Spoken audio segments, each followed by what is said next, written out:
I just spent a little bit of time watching a video sermon from the Baptist Union from John Tucker, and it's focused on Jesus.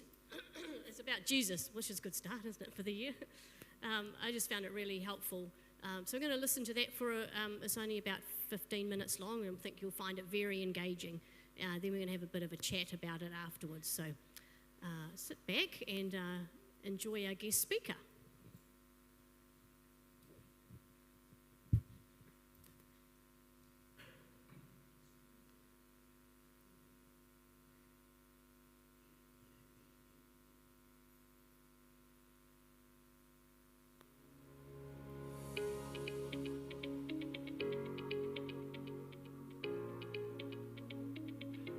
Every culture has stories about heroes. It's almost as if there's an instinct inside of us that knows something has gone wrong with the world and we need someone who's stronger and smarter than us to put things right. Well, in the ancient world, there were myths about Hercules and Thor. In the Middle Ages, there were legends about King Arthur or Robin Hood. In our day, we have stories about superheroes like Batman, Spider-Man, Captain Marvel, Wonder Woman. As a kid, my favourite was Superman. I wanted to be Superman. I wanted to be faster than a speeding bullet. I wanted to be stronger than a locomotive. I wanted to be able to fly. But most of all, I wanted Superman's chest. That magnificent Superman chest with the great big red S on it. Probably because I've never had that kind of chest, the kind of chest that would accommodate such a curvy letter. A less curvy letter, perhaps, like an I or a lowercase l. But that's by the by. In Jesus' day, Israel was waiting for a Superman. They called him Messiah, the anointed one. And they expected him to be a powerful king who would defeat Israel's enemies in battle and put everything right. The hero. And the central claim of Christianity is that Jesus is the Messiah, the king, the hero who has come to fix this world. He's the anointed one in whom all our deepest hopes and longings are fulfilled. Our true hero. This morning, I'd like to spend some time focusing on him, on who Jesus is and what he came to do. And let's do that by reflecting on a remarkable story in John chapter 11. Now, this story is about two sisters, Mary and Martha, and their brother Lazarus. They lived in Bethany, which is just a little village in Judea, just out of Jerusalem. And they were three of Jesus' dearest, closest friends. He loved them. So one day when Lazarus was seriously ill, with his life hanging in the balance, his sisters send word to Jesus with this message: Lord, the one who you love is sick. Now, understandably, Jesus says to his disciples, let's go back to Judea. But they say, Rabbi, a short while ago, the Jews there tried to stone you. The authorities in Jerusalem want Jesus dead, and he knows this. But he heads to Bethany anyway. Let's pick the story up at verse 17 and see what we can glean from Jesus' encounter with Martha, Mary, and Lazarus. Verse 17, on his arrival, Jesus found that Lazarus had already been in the tomb for 4 days. Now, this is significant. The Jews believed that for 3 days, the soul of a dead person remained near the body, hoping to re-enter it. But by the 4th day, with the body decomposing, the soul departed. Jesus wants us to know that Lazarus is truly dead. There's no hope for Lazarus.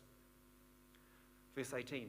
Now Bethany was less than 2 miles from Jerusalem, and many Jews had come to Martha and Mary to comfort them in the loss of their brother. When Martha heard that Jesus was coming, she went out to meet him, but Mary stayed at home. Lord, Martha said to Jesus, if you had been here, my brother would not have died. But I know that even now God will give you whatever you ask. Jesus said to her, your brother will rise again. And Martha answered, I know he will rise again in the resurrection at the last day. And Jesus said to her, I am the resurrection and the life. The one who believes in me will live even though they die. And whoever lives by believing in me will never die. Do you believe this? Now, this is an astounding claim. I mean, Jesus is saying, I am the Lord of life. I am the source of life. In other words, I am God. A lot of my friends would say, I really admire Jesus' teaching. love your enemies, that kind of thing. Jesus was clearly a great moral teacher, but I don't believe he's God. I think many people in New Zealand would say the same thing. But it's not intellectually honest to say that, because if, as this text says, Jesus claims to be God, it demands a much more radical response. As C.S. Lewis once famously said, you only have three options. You can either denounce him as a liar, reject him as a lunatic, or fall down and worship him as Lord because he's God. There are only three choices. What you can't do is say moderately and tolerantly, he was a wise teacher. The story doesn't allow that, because here Jesus claims to be God with power over death. And think for a moment about what that means. If Jesus is God, if he wields power over death, then he can bring good out of every death, out of every difficult and painful experience. Look at a man like Charles Colson. He was a hugely successful lawyer, served as special counsel to President Nixon in the White House. But in 1974, he pleaded guilty to charges relating to the Watergate scandal, and he ended up in prison for 7 years, the darkest moment of his life. But before going to prison, he turned his life over to Jesus, inviting Jesus to bring something good out of his great failure. And Jesus did. Out of the ashes of that man's weakness and brokenness emerged Prison Fellowship, the world's largest prison ministry, which today brings love and support in about 80 different countries to hundreds of thousands of prisoners and their families. And Charles Colson says, the real legacy of my life was my biggest failure. That I was an ex-convict. My great humiliation, being sent to prison, was the beginning of God's greatest use of my life. What's your great humiliation? Where are you confronted with brokenness and pain? Look to Jesus. Invite him into that pain. He can breathe new life into that dead relationship. He can give you power to rise above that addiction. He can transform that situation at work. He can bring good out of your greatest mistake. Jesus is God. But that doesn't fully explain who he is. Look at what happens in the next interaction. Verse 28. After she had said this, she went back and called her sister Mary aside. The teacher's here, she said, and he's asking for you. When Mary heard this, she got up quickly and went to him. Now Jesus had not yet entered the village, but was still at the place where Martha had met him. When the Jews who had been with Mary in the house, comforting her, noticed how quickly she got up and went out, they followed her, supposing she was going to the tomb to mourn there. When Mary reached the place where Jesus was and saw him, she fell at his feet and said, Lord, if you had been here, my brother would not have died. And when Jesus saw her weeping, and the Jews who had come along with her also weeping, he was deeply moved in spirit and troubled. Where have you laid him? He asked. Come and see, Lord, they replied. Jesus wept. And then the Jews said, see how he loved him. The word translated wept does not mean quiet and polite sniffling. It means loud wailing. Jesus breaks down sobbing beneath the weight of Mary's grief and his own pain. Now we might think if he were really divine, he wouldn't be so emotionally vulnerable. But he is. In Jesus, we see divine power joined to human weakness. This story suggests that Jesus is both fully divine and fully human. No other religion agrees with this. No other religion believes that the transcendent creator, the author of life, became a weak, limited mortal who felt the full horror of death. It's unique to Christianity, and it's uniquely comforting. When I was a student at Carey, I remember reading the work of Nicholas Wolterstorff, a philosopher, professor of philosophy. He lost his 24-year-old son, Eric, in a climbing accident. And Wolterstorff later wrote a book called Lament for a Son, in which he traced the anguish of his loss as he struggled to come to terms with it. And this is what he wrote. He said, there is a hole in the world now. In the place where he was, Eric, there's now just nothing. Only a gap remains. The world is emptier. My son is gone. Only a hole remains, a void, a gap, never to be filled. I've become an alien in the world. I don't belong anymore. I buried myself that June day. It was me those gardeners lowered on squeaking straps into that hot, dry hole It was me on whom we shoveled dirt. It was me we left behind. Sometimes I think that happiness is over for me. But he also wrote this. He said, I found comfort in the realization that God did not strike some mighty blow of power, but he sent his beloved Son to suffer like us, and through his suffering to redeem us from suffering and evil. Instead of explaining our suffering, God shares it. He loves us enough to enter our pain. And it's this paradox that Jesus is both divine and human that in my mind makes him so beautiful, so remarkable. He is the sovereign ruler of the universe, and yet he's absolutely approachable. He's infinitely powerful, yet he's incredibly humble. He's absolutely perfect, yet he's always understanding. He's unbelievably strong, yet he's so tender and gentle. He is lion and he is lamb. He's God in the flesh. He understands, in other words, he understands your weakness. He sees your struggle. He feels your pain. He grieves with you. But of course, this leaves us with a question. Why did he do it? Why did absolute power have to enter into our weakness? Well, let's go back into the text. Verse 38 says that Jesus, once more deeply moved, came to the tomb. It was a cave with a stone rolled across the entrance. Take away the stone, he said. But Lord, Martha, the sister of the dead man, said, by this time there's a bad odor, for he's been there 4 days. And then Jesus said, did I not tell you that if you believe, you will see the glory of God? So they took the stone away. And Jesus looked up and said, Father, I thank you that you have heard me. I knew that you always hear me. But I said this for the benefit of the people standing here, that they may believe that you sent me. And when he had said this, Jesus called out in a loud voice, Lazarus, come out! The dead man came out, his hands and feet wrapped with strips of linen and a cloth around his face. And Jesus said to them, take off the grave clothes and let him go.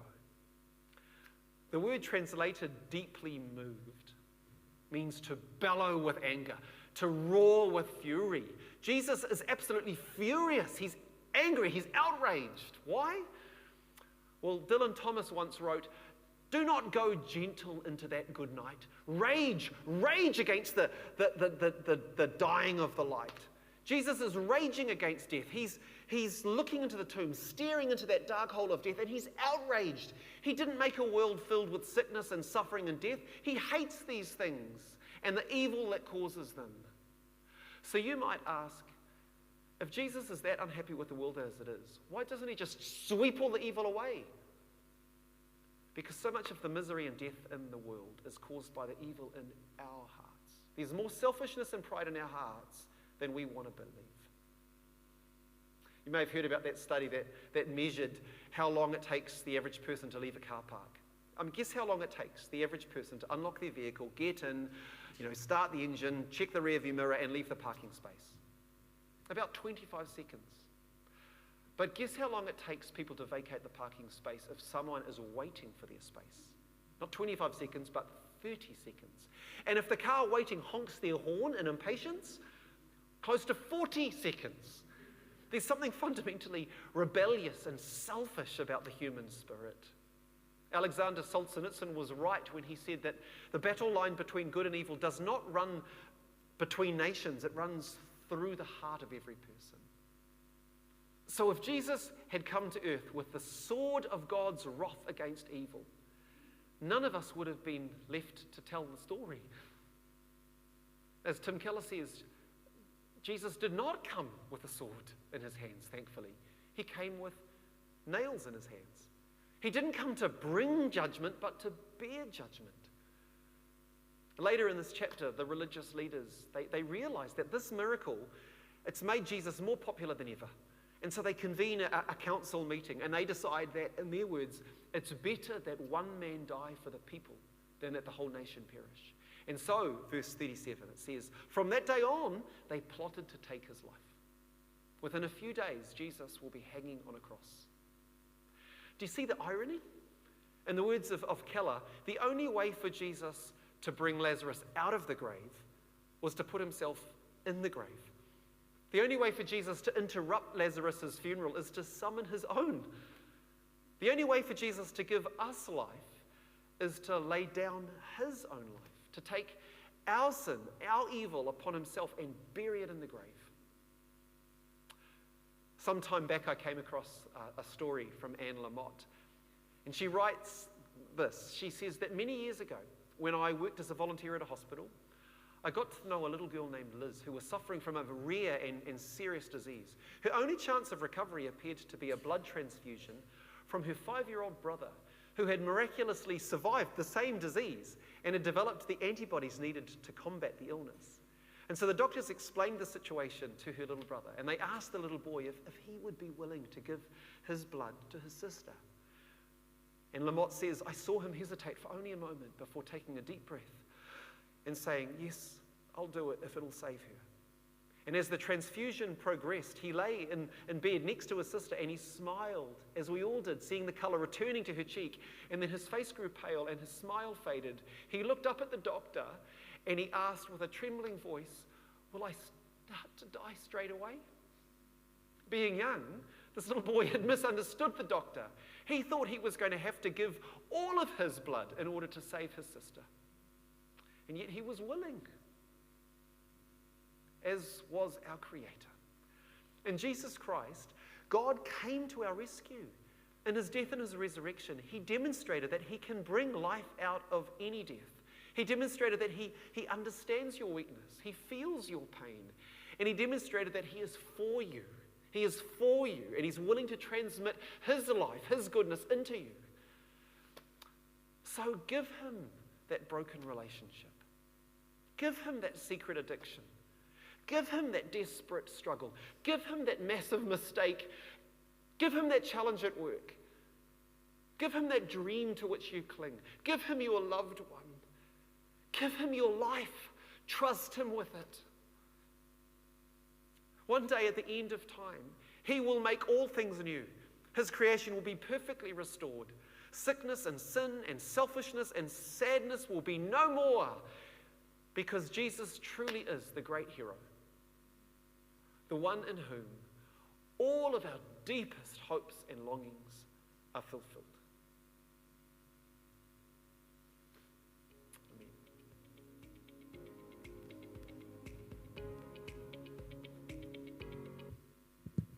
Whoa, amen. There's a lot in there, wasn't there? What we're going to do now is just get into some small groups, however many you want, 3, 4, 5, I guess. And I've just got a couple of little prompt discussion questions. You don't have to stay on those, but they're just a starter. And I'd just love for us just to spend a little bit of time. What did you hear in that message? What do you want to discuss? What do you want to bring to the group? And then just finish your group discussion time however you think is appropriate. Maybe it's some praying with each other or just going to get a cup of tea. So it's totally up to you. So if you want to just find a space, and I will come around and give you some of these discussion questions. We can spend as long as we want, but